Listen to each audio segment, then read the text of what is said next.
Hi, I'm Lindsay. Welcome to the Conscious Wellbeing Evolution, and today's episode is really great. Our guest is Elif Birch, and she's coming from South Africa. She's a spiritual life coach and healer, and she's telling us all about her dark night of the soul, all about self-acceptance and embracing your gifts, and it's a really fantastic episode, so stay tuned.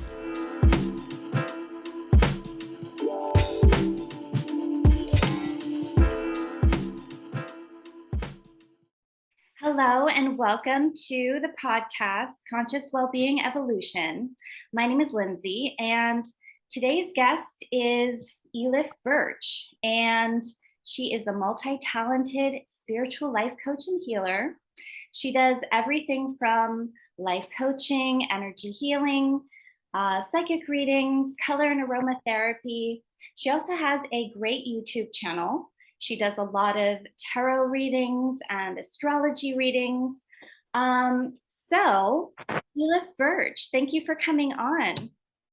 Thank you for having me. It's so good to be here. Thank you so much. Well, I just wanted to give you some space to introduce yourself and tell me a little bit about what you do. Okay. Where do I suppose the best way to introduce myself is at the beginning. I I was born gifted, so this is a calling. It's not something that I sort of decided I was interested in as an adult and then began to pursue. I was always able to see things and receive messages and speak to my guides and stuff like that since I was little. And I've always just had people come to me to receive messages or to seek guidance. I remember I was a little girl, as young as 7, chatting to a 40-year-old woman, telling her the two paths that I see for her, depending on the choices she makes. So I've always had a deep connection to source and to creation, a deep love for humanity. And I did go through the process of having a love-hate relationship as well. But my life began to spiral the more that I wanted to obtain a normal life, the more I wanted to distance myself from who I am and what I do, mainly because of fear. Is it the right thing? Will it be accepted or not? The more my life became unbearable.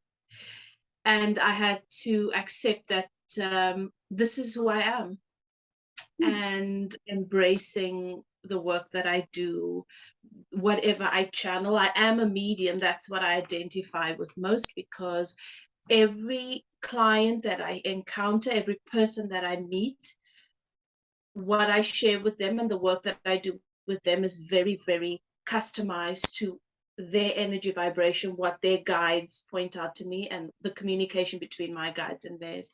So this work chose me. And so that's where I am today.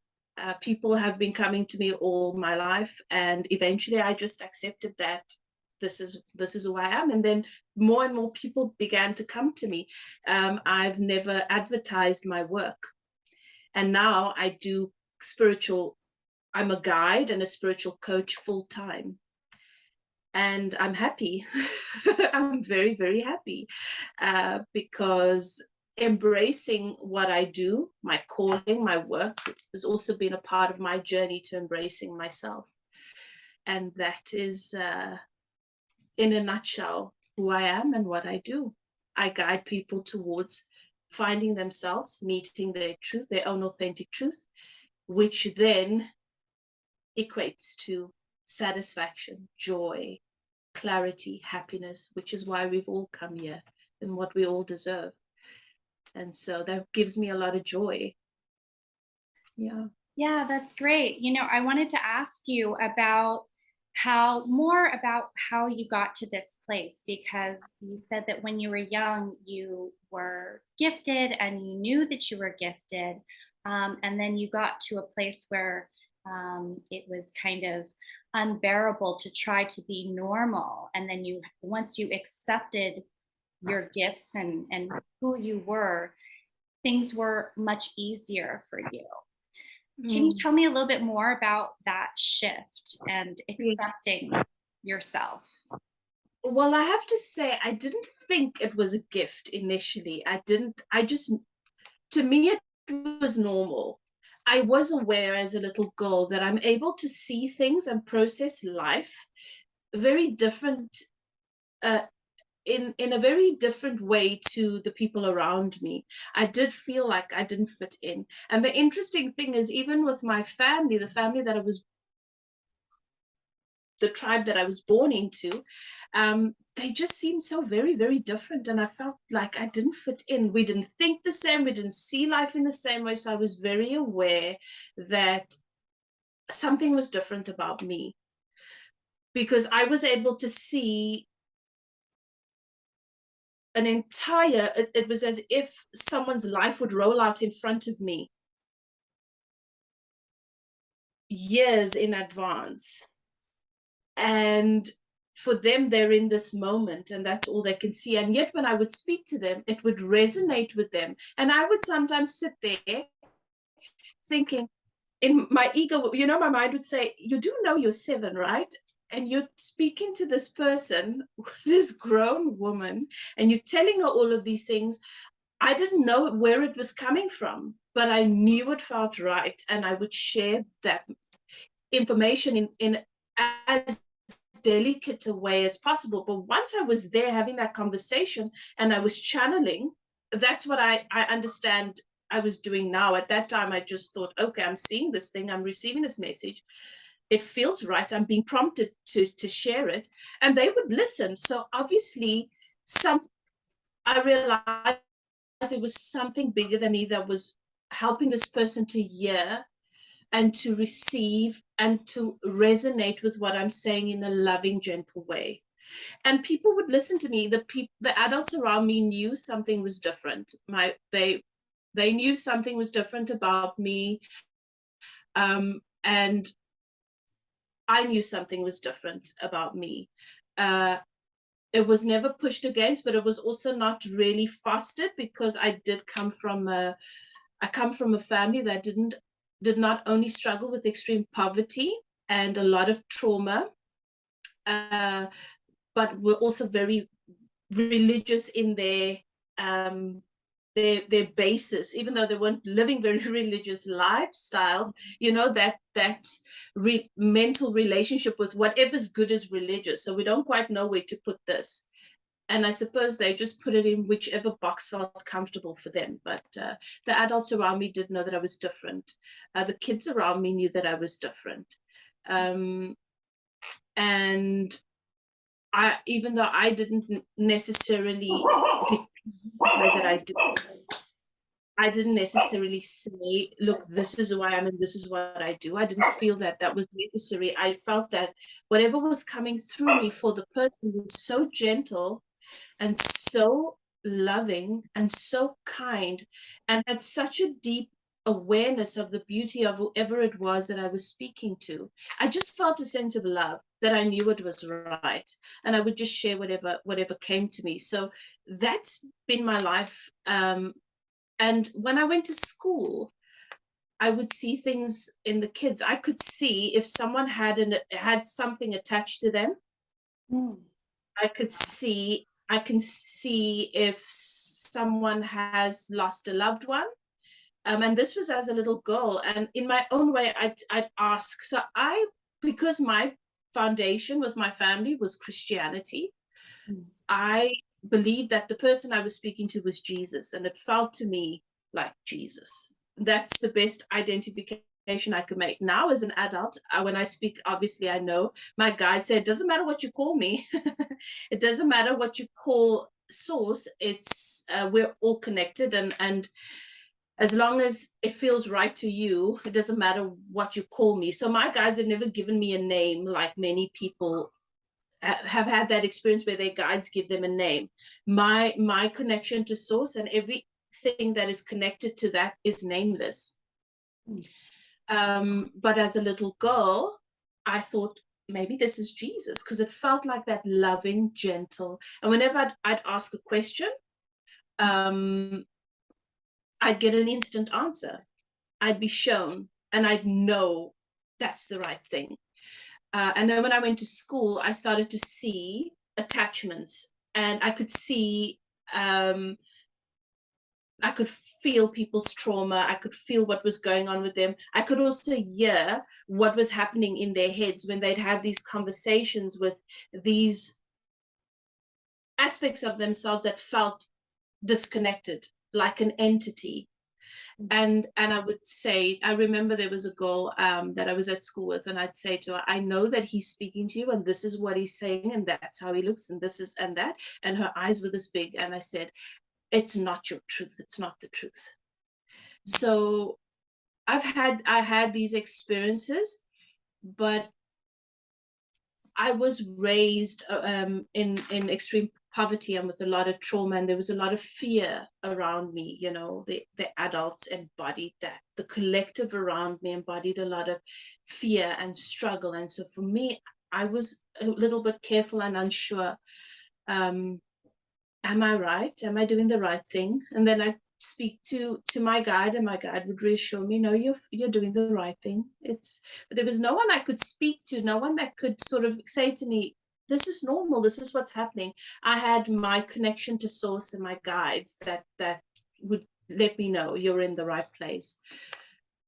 I did experience life with a lot of extreme contrast, and I did want to escape that. And so that a part of my journey was trying to escape me, my trauma, how my concepts of my relationship with life and with other people and with love. I didn't know what that was. The only love that I experienced and felt connected to was with my grandmother, who passed when I was 10. And I had a very interesting experience with her too, which I didn't quite understand until I did a meditation, and I connected with my roots, with my ancestor, and she came through and she explained that experience with me, because I noticed that my gifting became stronger after her passing.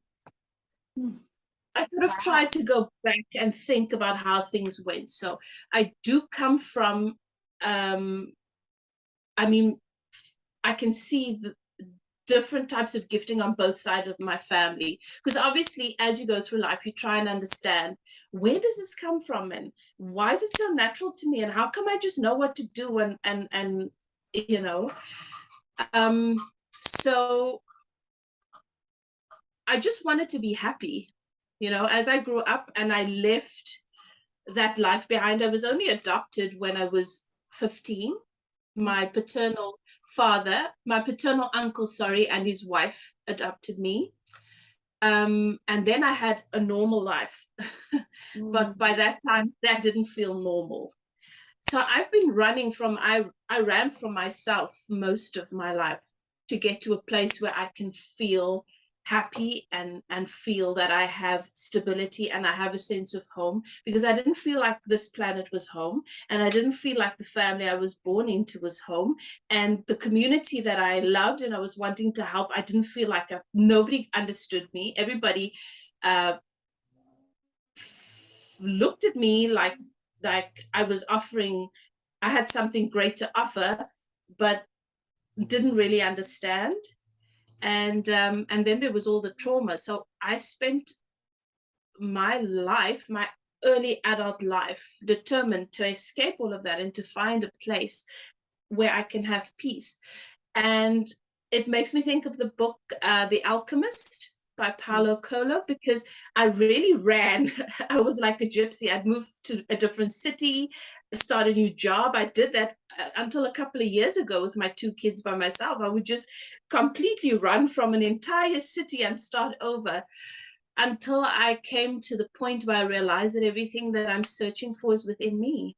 That's where I am. So I did all the things that I thought would make me happy. I got a job and I bought my first home. When I was a little girl, I didn't have a home. The first time I had a room of my own was when I was adopted. I was a teenager already.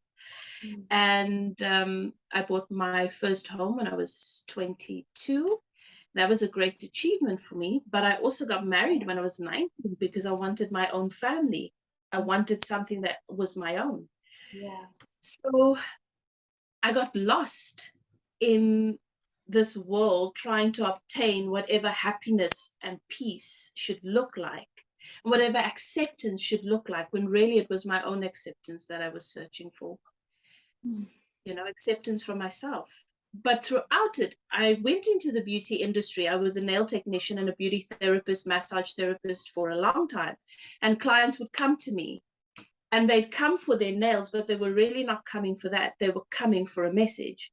And people would come back to me and say, let me know that whatever it is I said to them has made such a big impact in their lives. And I always knew that that was my purpose for being here, but I still didn't fully embrace it. I just wanted to be normal, and I wanted to do all the normal human things that we were taught you should do that would lead you to happiness and success.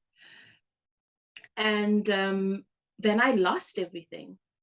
So So that was the turning point for you. So I went from absolutely nothing, because I was born into nothing. I had nothing to lose. Yeah. And I sort of looked forward to this adult life where I wouldn't have these adults who didn't know what they were doing, making decisions that were clearly not the right ones. I would then be in control. I'd be able to make the right decisions, and I'd be happy because it's black and white. And so I got married way too young, to when I didn't even know what love is, and did all the right things, but still things fell apart. And I was acting. I always say there's a difference between acts of and a state of being. It was acts of love and acts of what's right and acts of perfection, but I did not yet obtain that state of being love. I love that. Yeah. And so I obtained everything. That was the easy part. And I was doing really well. I was being promoted in my job. At this time, I was in corporate because I was doing nails, and one of my clients offered me a job. I've always been really, really, some would say lucky, blessed. And then I had to get a divorce. My husband had a gambling addiction, was a pathological liar, and I couldn't keep fighting for this construct. I had to choose me, and I had to let it go, and and I let it go. But then I felt like my normal, my construct of normal was gone. And wasn't a couple of months later, and then another guy was in love with me, decided that he was gonna give me the world, and I was in a very bad place. I took it. I said, okay, well, I don't really love you. He's like, I love you enough for the both of us. And I was like, okay, as long as I can have that construct. So you see, my ego was still holding on to that. And I didn't know that he had bipolar disorder. And that became another nightmare. So I'm grateful to those two men, because they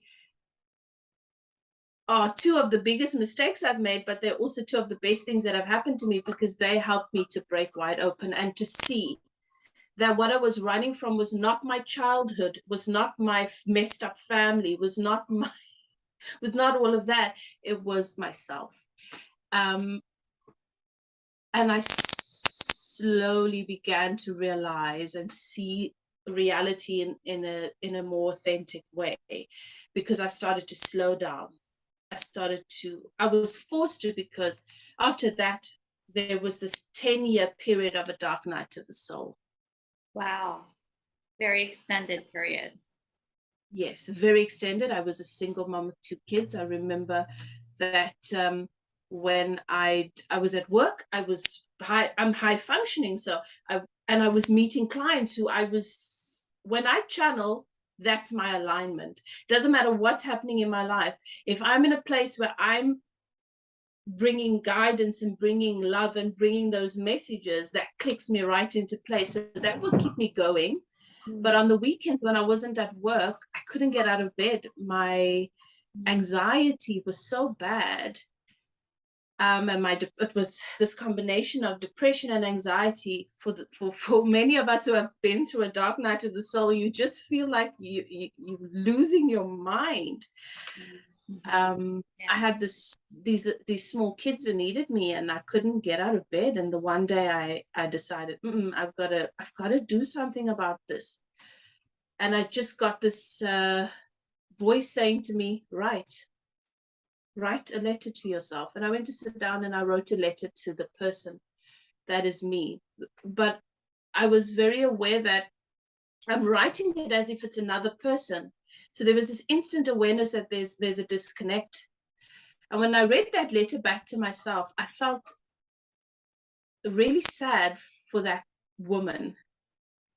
I felt sad for that woman that is me, that I feel like is another person.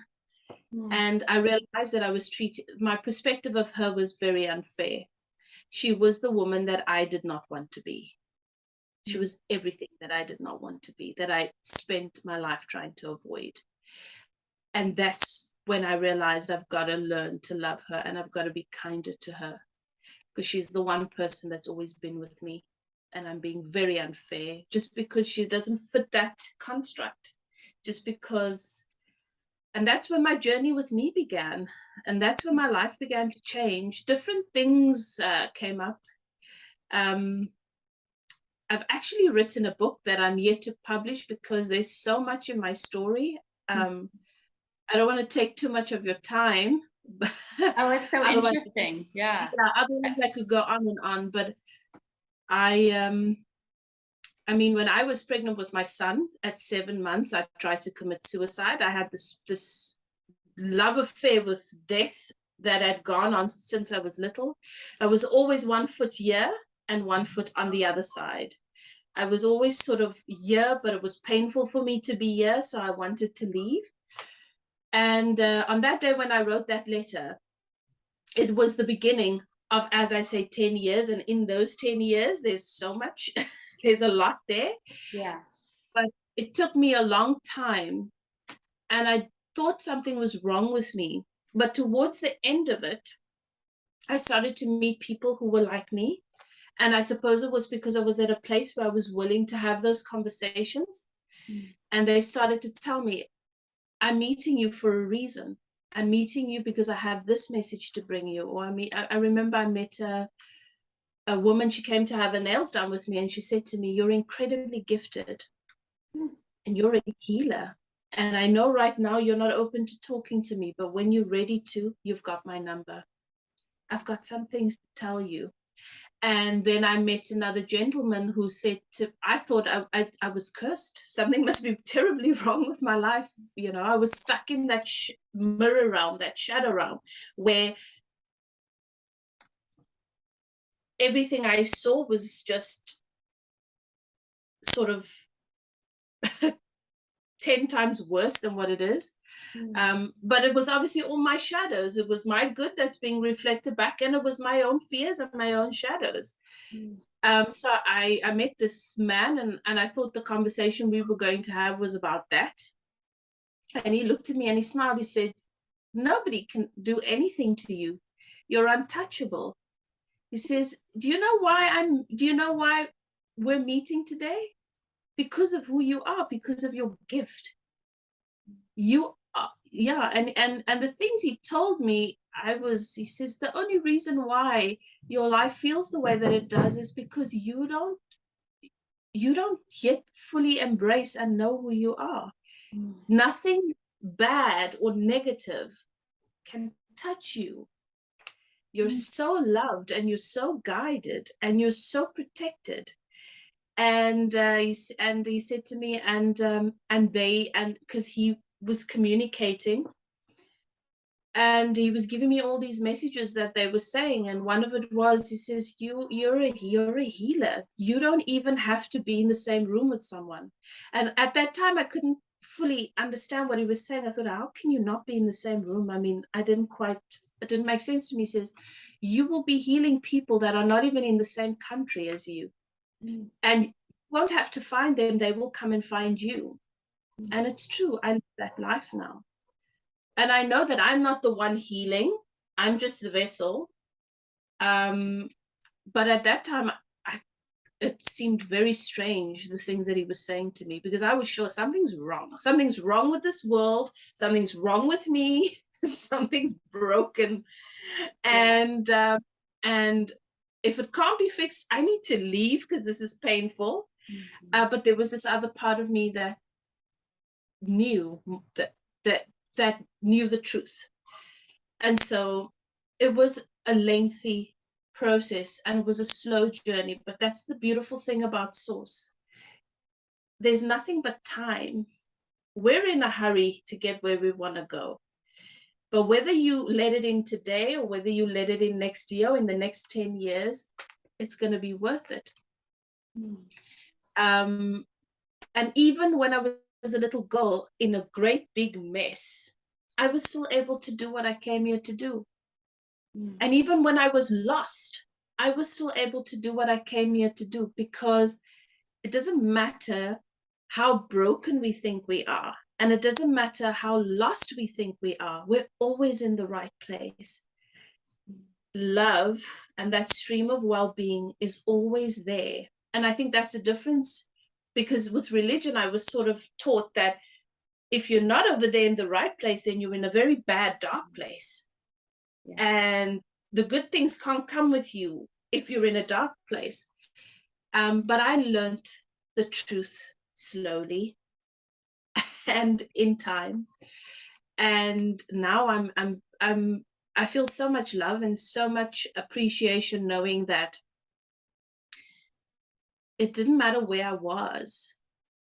You know, Source was right there with me, still bringing love and guidance and messages. And some of those people didn't listen to what I said, because, you know, we sort of get back into our ego, and they still went and did that thing that their intuition and they were guided not to do. And later, when I went back to that area, because as I said, I was adopted, so I left the area. Okay. My early childhood was in an area called Mitchell's Plain in Cape Town in South Africa. So it's the area that was created for the people who were dispossessed, who had to leave their homes because they were mixed race. And then they were put into this area that sort of resembles a compound, even though it's not closed. And so there was a lot of poverty and addiction and violence and gang violence and stuff like that. And when I was adopted, I obviously left that. But I had to go back there when I lost everything.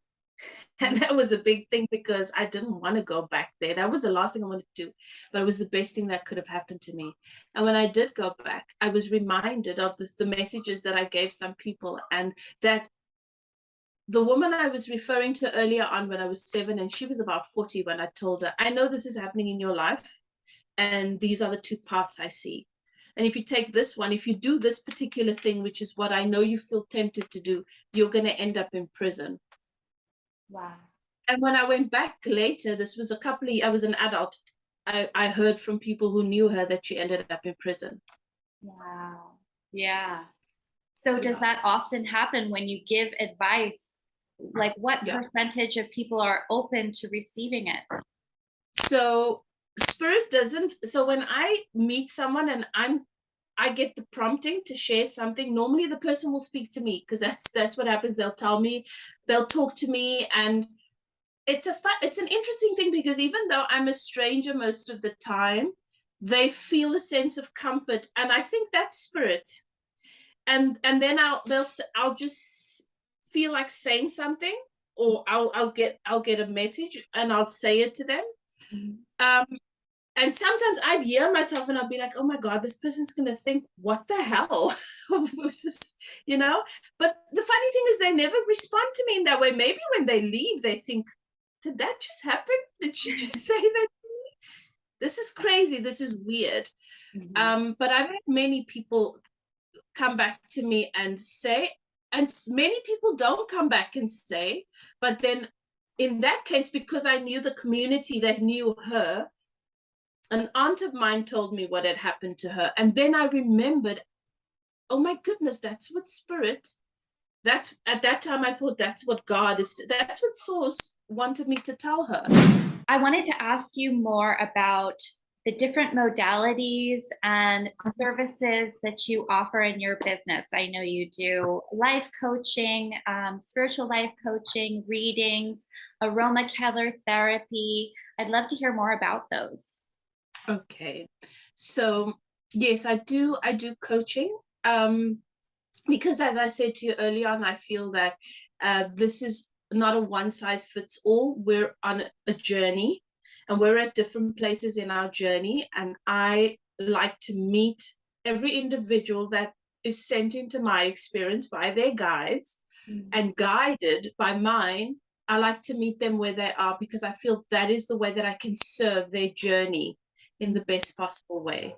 So I do a lot of one-on-one process where I help them to work through different things to achieve certain goals, to connect with purpose, and to overcome a lot of trauma and to heal. So the nice thing is when you come into your truth, when you come into that authentic place and you come into alignment with your inner being, it sort of does all of those things.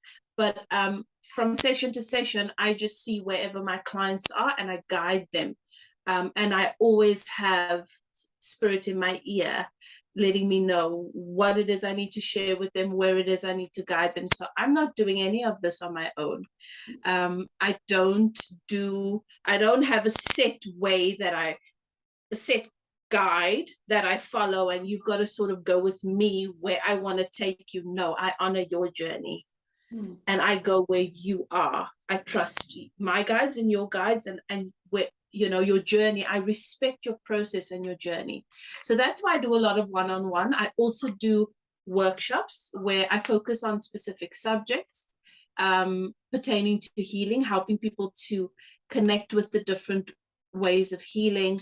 I love color as a basis because obviously it relates to our chakras, our energy centers in the body. It connects us to creation. There's a reason why our world is not black and white. It's all medicine.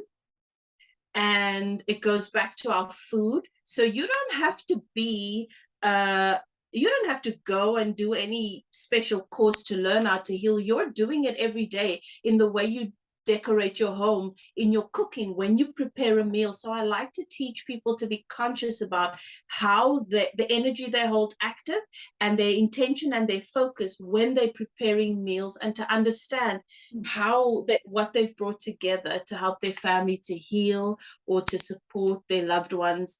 So we've got access to magic everywhere. So I focus on that in my workshops. And then I also do the relationship stuff because our relationship with myself, as I've said earlier on, the basis to your well-being, to your happiness, and to your success in any area is your relationship with yourself. I do have guides. I am a twin flame, so I do have my own twin flame guides, and I help a lot of twin flames, and so I'm able to read the energy of different relationship vibrations, and I'm able to explain their purpose and what they do. So I do that as well. I'm a medium, as I said earlier on, so I can pick up on spirit, loved ones who are on the other side, and I do pick up on other entities as well. So I help people with cleansing and clearing of energy, and I help them to understand how they've attracted these lower vibrational energies into their experience. And yeah, so, and I do corporate coaching as well. I do workshops for corporates to awaken the inner leader, you know. Yeah, so yeah. Yeah, so I do quite a few things. I came into aromatherapy, reflexology, color healing when I was at college. I remember a group came to the college with their colored bottles, and they were telling us. I was very fascinated. And she said, she wants to do a color reading. And then she said, does anyone want to volunteer? She says, no, hang on. I saw a bright face. I saw someone's face light up. That's the person I wanted. She went through and she looked at me. She said, you. and she said, choose a bottle. And I chose a bottle. And she said, with the color, at that time, I didn't know anything about this. And she said, you are so incredibly protected and guided. Most people have two angels, one or two. You have a whole lot of angels around you. You're a healer. And I think that's the first time I received a message like that. And it really resonated, even though I didn't quite know what to understand. Yeah. What to make of it. But that's where my journey with all of that started. So I do color therapy workshops. I do relationship coaching, and I don't do much of the massage and that anymore because I do most of my healings remotely now. But yeah, I developed fibromyalgia, which is I don't know if you're familiar with this, but it's known as the shaman's disease. It's known as the healer, the light workers. I do have a lot that I process through my body. So that's why I don't do the physical stuff as much. I do more energy work now. Okay. Does it helps to lower the symptoms, or? Because it's too much of a stress on your body? Yes, it's softer. It's more gentle. I don't have. Sometimes I feel intuitively that the best thing for me to do is to do touch therapy. Then I will. But I always check in with my guides. If I have someone reach out to me with anything, I sit with it. I check in. They show me everything that needs to be done, and I follow it. And that's how I've always worked. So I've not gone to a specific school where anybody's told me this is what you must do and that's what you must do. Everything that I do is intuitive. I've just got so much experience with coaching and guiding people, and obviously coaching myself through my own messes, that for me, if you come to me with a problem, my guides show me the solution and exactly how you should get there. And that's what I share with you. And it works. When I started this, I thought, oh my God, where's this coming from? That seems too simple. What is going on here? Like, I questioned it. And then I'd have people come back to me and say, it's gone. I'm happy. I don't have to take my meds anymore. Then I also started to believe, okay, I can trust this. I'm not crazy. This is okay. Obviously, this is what I want to see. I want to see people happier. I want to see them in a better place for themselves. And I get to experience that every day. That's great. Yeah. And it showed you got more and more evidence from the outer world that what you were doing was the right thing. And then did that gradually improve your confidence in knowing that this is the thing you're meant to be doing? Yes. Yeah. Yes. Because in that moment, the conviction would be so strong, and people come and ask me, and it's as if they just knew this is the person I must go to. And obviously they were telling other people, and so I must have been doing something, must have been going right. And I didn't want to turn anybody away. It just felt right. Their conviction was strong. Afterwards, my ego would kick in, and I'd get worried and think, oh my goodness, did I tell this person the right thing or whatever? And then they'd come back to me, and I'd receive that validation, and I'd be like, okay, I can trust this, and with time, it was also my process. So as I've helped other people through their process, I've also expanded and I've grown. We're a collective. So your healing is my healing, your growth is my growth, and vice versa. We're all in this together. And I've learned a lot by it's like swimming. Spirit is showing me that analogy. You don't learn to swim on the sand. Do this. You got to get into the water. And I was afraid initially to get into the water because I've always been a very serious, even as a child, because of how I saw everything. I took everything so seriously, and I was afraid to do the wrong thing or to hurt someone or to mislead someone. But I had to get into the water, and my life forced me into it because I was losing complete grip of any joy and happiness in this life, and I needed to I needed to do it for me. But the beautiful thing is, as I say, we're all in this together. So the more people came to me, it was easy, I suppose, for me to see what they need for me to listen to spirit in relation to another person. And then I'd be like, oh, but why don't I do that? And then I do it as well. So it was a lovely thing, really. I think we always think we've got to know everything. We've got to get it right before we do anything. And the universe is so much more gentle than that. We figure it out. And we always find our way to our purpose. And I'm just really, really, really blessed and grateful that I did. Even though it took me a bit of a while to embrace it, and I had to get lost, even in my woods. I had to get lost a little bit.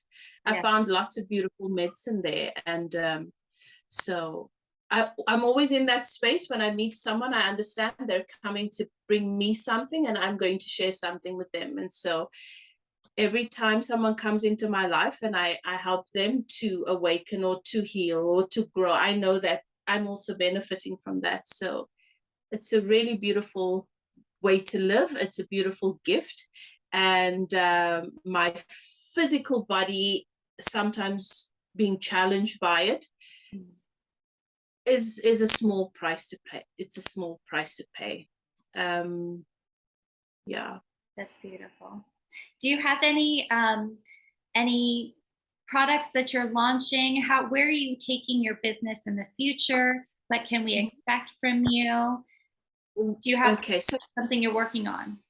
Yes. So for the longest time, I've been receiving this message from my guides. You need to make your work more accessible to everybody, because I do tend to hide, and that's why most of my people have had to come and find me. So I'm looking at, I was doing a color therapy workshop that I wanted to gift, and I had issues with the power cuts and time differences, and instinctively I wanted to shut down and be like, oh, this is not going to work, because if I can't do it properly, I mustn't do it. And then Spirit spoke to me very gently and said, this is just a learning opportunity to guide you towards something. And now I'm working on putting online courses together, because one-on-one coaching, I can only do so much.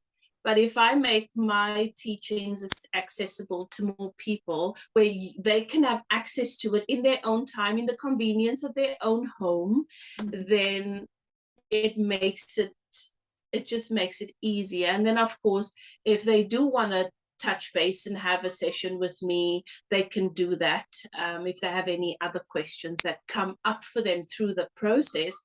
But just to have that initial information and that initial guidance based on a few core subjects. I want to focus on healers and people who want to learn how to bring their energy, your authentic energy, into your work. Because it doesn't matter what we're doing, it's a craft. It's, as I say, it's all that what we call magic. It's actually just life, but you know what I mean? When you bring your spirit, your soul, your essence into what you do, that's where the magic is. And I want to teach people how to do more of that, and how to bring their authentic self into their everyday life. So those courses will be designed around that. And then I'm also hoping to publish at least 2 books soon. I've been saying that for a while, but I'm going to keep saying it. And I know that Spirit will guide me to the right time and the right place. That's what I'm doing at the moment. I'm also looking at doing retreats. So actually going to different countries and facilitating these retreat, awakening to purpose and to magic once again, authentic spirituality. That sounds so fun. Yeah, I can't wait to find out about that and sign up for it when it comes out. Where can we find you? Your website, your social media links? At the moment, I have a YouTube channel, and my YouTube channel, my name there is High Priestess Elif. So I do tarot readings, and I go live every now and then I'll do a talk, but then I'll throw in one-on-one readings as well. So I try and share my energy on that platform.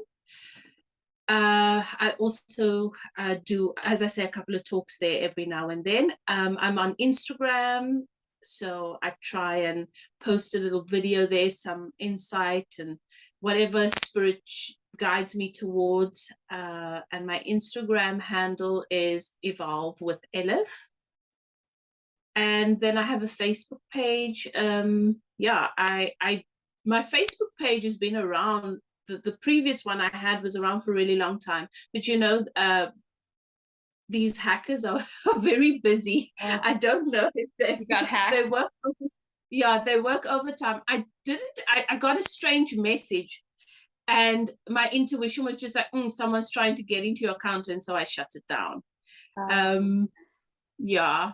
I didn't want to wrestle with all of that, and so I've opened a new account and I've started a new page, and that's Evolve with Elif. I've also recently started a community page, the Evolve community, because I'd like for like-minded people and people who do my courses to have a platform where they can go and discuss things. And there are so many spiritual groups out there, but I find that when you try and share what you're offering, sometimes it can become a little bit closed off to a particular focus. I want an open space where people can share what they do, share their giftings, share their offerings, and have discussions about it. And I've recently started that. So those are the places where you can find me. And if anyone wants to contact me for coaching or for a reading, the best way to contact me is through my email, which is info@evolvewithelif.co.za. All right, thanks. Thank you so much for coming on this podcast. I love all of the messages that you shared today. It's been so interesting to hear about your life, everything that you're working on right now. And yeah, thank you so much for sharing today. Thank you so much for creating this space, this beautiful space where I could share with you and for honoring the work that I do and my journey. I really enjoyed this, and I do appreciate your time and your energy. So thank you so much. Thank you. And of course, I wish you well with everything that you, all the intentions that you've put out there and everything that you put your energy and your love into. Surely it's going to come back tenfold and be a great success. As I said earlier on, you're so clever. I went to your YouTube channel and I thought, oh, this girl is so clever with all the way you put your videos together. So I know that whatever it is that you want to bring to the world, that it's going to be of great value, and I wish you all the success. Thank you so much. Thank you. All right.